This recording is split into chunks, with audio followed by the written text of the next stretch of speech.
What's going on, you guys? Welcome to my quick review of Shelter. This is the iOS version. It's basically the same as the PC Steam version, so I wanted to make just a general review of the game. Let's just fire it off. I'm going to start with pros, then hit the cons. So let's start off. So first thing, I really like the innovative concept of this game. It's basically Terraria meets Cloverfield, the second Cloverfield, not the first one. If you guys don't know what I'm talking about, go watch the Cloverfield 2. It's with John Goodman. It's really great. I like the concept. It's really cool. It also kind of reminds me a little of like Fallout Shelter, kind of a little bit. So another pro that I like is the pixel art. It's really cool.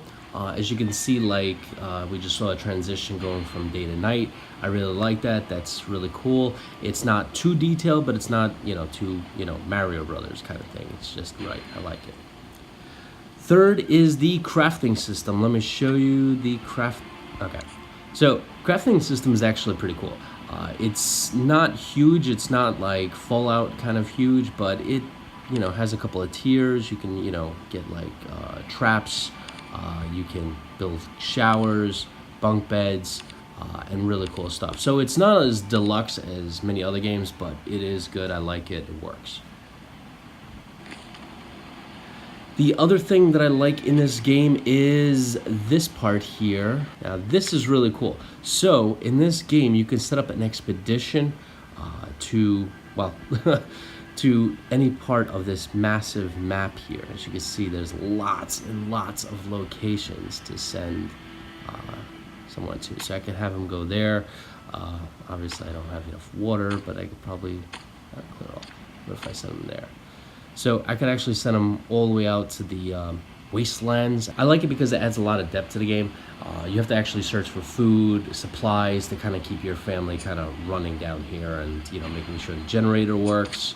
You got to make sure that you have enough for the water, things like that, as well as the oxygen, the filter here. Other cool things that I like about this game is it actually does have some really cool audio. There is one thing I do not like about it though, is when you have a dog. Actually, for this one I have a horse. But when you have a dog and it's hungry, the dog kind of whimpers all the time, and it gets like a pain in the ass after a while. Another really cool thing is once you have these expeditions, you send them out, they can run into people, which is really cool. While when they run into people, they could be like, hostile, they could be receptive, they could even join, you and your little, shelter here.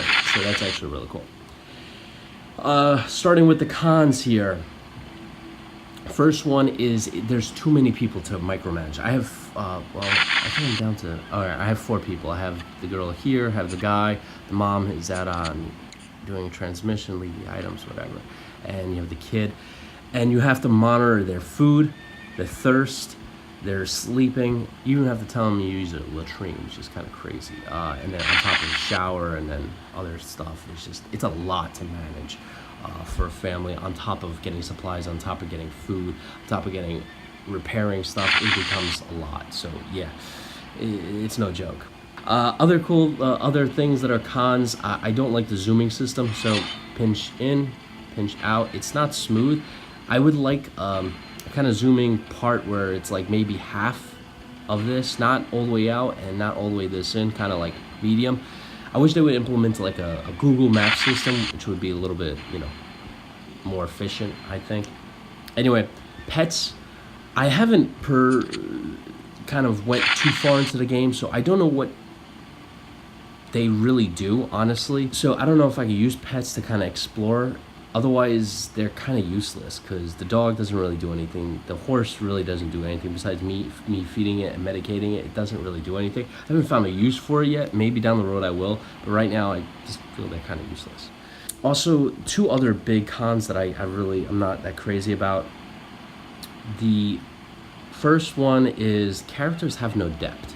So like right now, Mom's in the Wasteland. I really don't care. Like they're more of like a pain in the ass rather than anything. Like, there's nothing special about Rebecca versus, Sharon and, you know, and Joshua. I'm like, I'm not aligned with these characters, and maybe I'll feel a little bit different after I play a couple of, you know, play this game longer, but for right now, I don't care if like mom dies right now. It's just like, all right, whatever. So I don't know, maybe down the road. The last comment that I have is this UI is honestly could be a little bit minimized.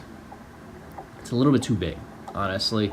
I don't need a massive, to take almost a third of the screen here. Like, I wish it could be minimized a little bit, because, you know, I constantly have to do this and it becomes a pain in the ass constantly doing this. I'm not crazy about it. Something like this, minimized and with all that information here. It's normally $3.99, I believe. And honestly, I do highly recommend it. It's cross-compatible, so it's available on iPhone and on iPad. So you buy it on one, you get it on the other for free. So it's really cool. I really like it. Even for $4, I would pick it up. This is definitely a must-buy, at least for me. I really like the concept. I really like the game. There is a lot of micromanagement, but it is really cool. I do recommend it. See you guys in the next one. See you then.